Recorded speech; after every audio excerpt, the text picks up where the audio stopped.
रमता राम जपो रे प्राणी, अब तो सुन ले राम कहानी।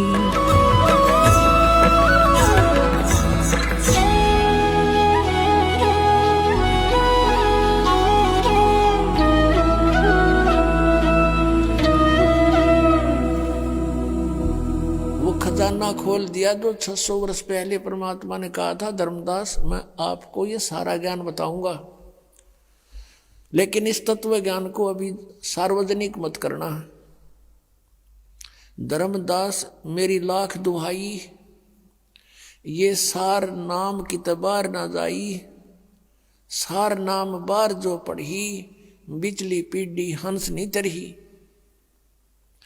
फिर कहा है कि धर्मदास मोरी लाख दुहाई, ये मूल ज्ञान कई बार न जाई, मूल ज्ञान बार जो पढ़ी, बिचली पीढ़ी हंसनी तरही। मूल ज्ञान को तब तक छुपाई जब तक ये द्वादश पंथ मिट जाई।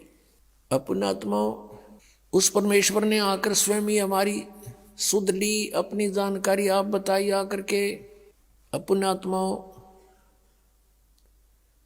अभी तक किसी भी संत या ऋषि महर्षि का विधान या उनका अनुभव देख लो, सुन लो, पढ़ लो, सभी ने यही कहा कि परमात्मा निराकार है। चाहे कोई विष्णु जी का पुजारी है और सामने मूर्ति रखी है भगवान की, उसको भी कहते हैं क्या मेडिटेशन करता, तो ध्यान लगाता हूं। आपको कोई दिखाई दिया कि नहीं? परमात्मा का प्रकाश दिखाई देता, भगवान दिखाई नहीं देता। कैसा है भगवान? वो तो निराकार है। तो विष्णु जी क्या है आपका? विष्णु जी क्या है? ये निराकार है, साकार। और फिर भगवान कौन है? यदि आप जी का इष्ट श्री विष्णु जी है और फिर आप मेडिटेशन में ढूंढ किसको रहे हो, कहते निराकार है वो, तो फिर विष्णु जी क्या है? इसको कहते हैं मोती मुक्ता दर्शत नाही, ये जगह सब अंदरे, और दिखत के तय नैन चश्मिन का फेरा मोतिया बंदरे। एक शेख फरीद नाम के मुसलमान धर्म के अंदर एक फक्कड़ फकीर हुए हैं। बचपन से उसकी श्रद्धा भगवान में थी। पुण्यात्माओं, जो पुण्यकर्मी प्राणी पिछले जन्म जन्मांतर से परमात्मा की साधना भक्ति करते आ रहे हैं, उन्हीं को आज एक विशेष तरफ है परमात्मा के पाने की। यहाँ गरीबदास महाराज जी कहते हैं, साधों से ती मस्करी और चोरा नाल खुशहाल, ये मल अखाड़ा जीतेंगे युगन युगन के माल। यदि आप जी किसी को ये सच्चाई बताने की चेष्टा करते हो तो आपका मजाक करते हैं, और इन झूठा ने दुनिया बुका कर डाल दी, अपने करोड़ों शिष्य बना दिए एक अटबट करके। कहते इन चोरा नाल खुशाल, बेखों के लश्कर फिरें ये बाणी चोर कठोर, सतगुरु धाम न पहुंचेंगे ये 84 के ढोर। फिर कहा कि मल अखाड़ा जीतेंगे ये युगन युगन के माल। माल माने रेसलर, पहलवान, जो एक्सरसाइज करता है डेली, और कभी समय आने पर उसकी कुश्ती किसी के साथ होती है, रेसलिंग, तो वो मल अखाड़ा, वो मल ही जीता करते हैं, पहलवान ही जीता करते हैं। आप जी उस परमात्मा के अखाड़े के पहलवान हो, बेटी भाई बहन बुजुर्ग जो भी है, जैसा भी है, युगों युगों से आप ये एक्सरसाइज करते हुए आ रहे हो। आप ही में से पारों का नंबर आओगा, जैसे बच्चे स्कूल जाते हैं विद्यालय में, तो जो विद्यालय में जाते हैं उन्हीं में से पास होते हैं। और कोई जो पाली जाता है, गधा पर बारी लेता है, बैठ कर सवारी करता है, स्कूल नहीं जाता है, तो वो पास नहीं होते। आप ही पार होगे।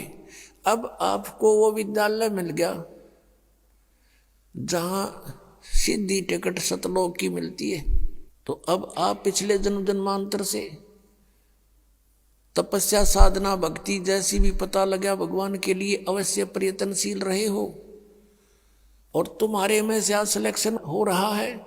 आप कहीं भी गए हो, भगवान के लिए गए थे, किसी संत के शिष्य बने, या किसी मंदिर मस्जिद गुरुद्वारों में आपने जाकर साधनाएं की, कहीं गुफा में गए, कोई तप किया, कोई व्रत किया, परमात्मा के लिए प्रयत्नशील थे।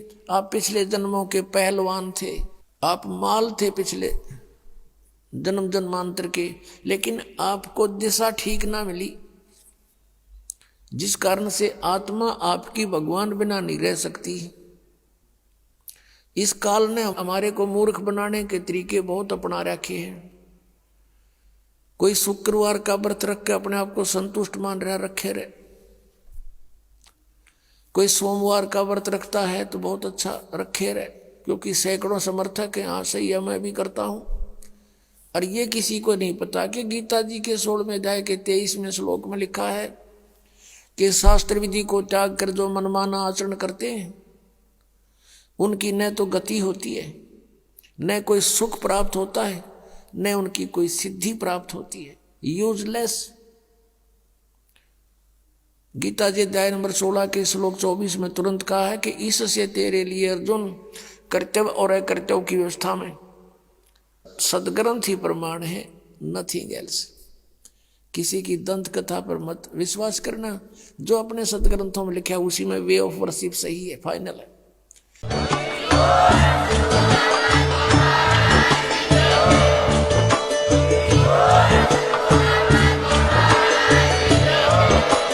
आप सुन रहे थे जगत गुरु तत्वदर्शी संत रामपाल जी महाराज जी के मंगल प्रवचन। अधिक जानकारी के लिए विजिट कीजिए हमारी वेबसाइट www.jagatgururampalji.org। संत रामपाल जी महाराज जी के शुभ आशीर्वाद से पूरे विश्व भर में 500 से भी ज्यादा नाम दीक्षा केंद्र हैं, जिन पर संत रामपाल जी महाराज जी द्वारा ऑनलाइन निशुल्क नाम दीक्षा दी जा रही है। अपने नजदीकी नाम दीक्षा केंद्र का पता करने के लिए संपर्क करें 8222880541।